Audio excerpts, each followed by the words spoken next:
దారుణం సార్, అన్యాయం సార్. ఆ ముసలాన్ని మోసం చేయడానికి మీకు మనసు ఎలా ఒప్పింది సార్? తడిగుడ్డతో గొంతుకోయటం అంటే ఇది కాక ఇంకేంటి సార్? సార్ మీకేం అనిపించడం లేదా? మీకు మనస్సాక్షి లేదా? కాపాడా, చంపేసే వాళ్ళు లేకపోతే ఎదురు 50 లక్షలు ఇప్పించా. ఈ యాంగిల్ ఒకటి ఉంది, ఆలోచించమండి మూర్తి నువ్వు. ఆహా, మీరు చేసే ఏదో పనులకి ఒక రీజన్ కూడానా? కరెక్ట్ కాదు సార్, మీరు తప్పు చేస్తున్నారు సార్. ఒక పోలీస్ ఆఫీసర్ అయి ఉండి ఒక లుచ్చాగాడికి, వాల్టేరు వాసుగాడికి మీరు సపోర్ట్ చేస్తున్నారు. చిన్నప్పటి నుంచి చూస్తున్నారు. వాడు పరమ దుర్మార్గుడు కదా, చూస్తున్నావుగా అండి. నీకు తెలుసు కాదు దుర్మార్గుడని. నువ్వు వాడు ఇక్కడే ఉంటారుగా 25 ఏళ్ల నుంచి. మరి నువ్వు చంపేయచ్చుగా అండి. ఇదిగో గన్ను తీసుకెళ్ళి కాల్చేయి. మహా అయితే ఏం చేస్తారు? ఊరి తీస్తారు. చచ్చిపో. నువ్వు నమ్మి నీతి బతుకుతుంది కదా. చేతనైతే చెయ్యి, లేకపోతే అన్ని మూసుకొని కూర్చో. ఊరికే అరవకు. ఉంటే అటుండు లేదా ఇటుండు. నీలాగా మధ్యలో ఉండే వాళ్ళ వల్ల దేశానికి కాదు కదా, నీ కుటుంబానికి కూడా ఉపయోగం లేదు మూర్తి.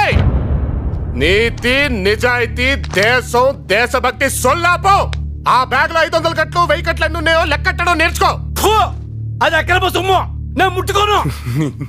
ఇదిగో ఇదిగో, ఇది నా దగ్గర నోటు, ఇది నీ దగ్గర నోటు. ఇది నీతి, ఇది అవినీతి. ఇదిగో కానీ బాగా చెప్పు. నీ నోటేదో నా నోటేదో చెప్పు. చెప్పు.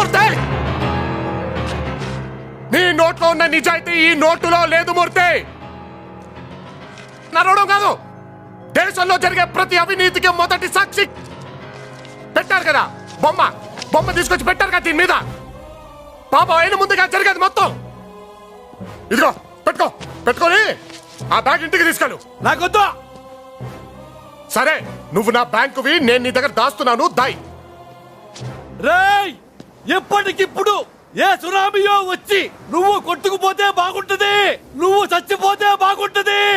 పిలరా, ఏ సునామీని పిలుస్తావు? పిలో. నువ్వు ఏ దేవుడిని మొక్కుతా మొక్కు.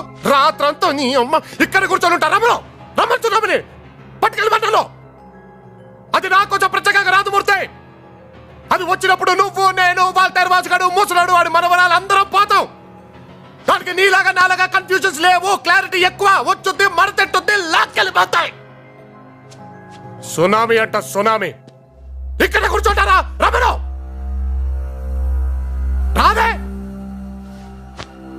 నా వల్లేదో రేపులు మటర్లు జరిగిపోయినట్టు మాట్లాడుతున్నావు. ఎందుకు వస్తారా డిపార్ట్మెంట్ లోకి ఊరికే సోదిగా?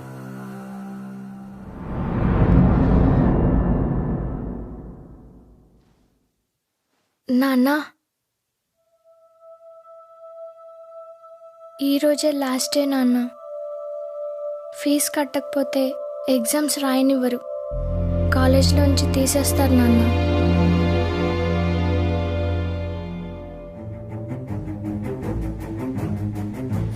ఏదైనా అవసరం పడితే ఆ డబ్బు వాడుకో, నేనేమి అనుకోను.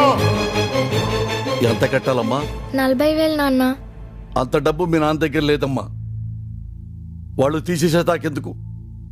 నువ్వే కాలేజీ మానేయ్.